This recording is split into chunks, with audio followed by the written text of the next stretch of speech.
بلغ العلا بكماله كشف الدجى بجماله حسنت جميع خصاله. حدثنا عبد الله بن مسلمة عن مالك عن زيد بن أسلم عن عطاء بن يسار عن ابن عباس قال: قال النبي صلى الله عليه وسلم: أريت النار فإذا أكثر أهلها النساء يكفرن.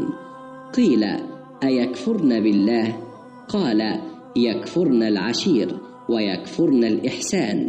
لو أحسنت إلى إحداهن الدهر ثم رأت منك شيئا قالت: ما رأيت منك خيرا قط.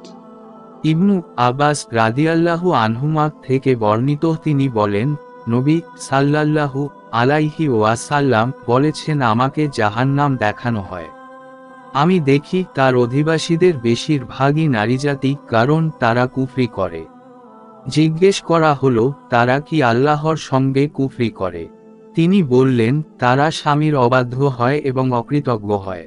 তুমি যদি দীর্ঘদিন তাদের কারো প্রতি ইহসান করতে থাকো, অতঃপর সে তোমার সামান্য অবহেলা দেখতে পেলেই বলে ফেলে, আমি কখনো তোমার নিকট হতে ভালো ব্যবহার পাইনি।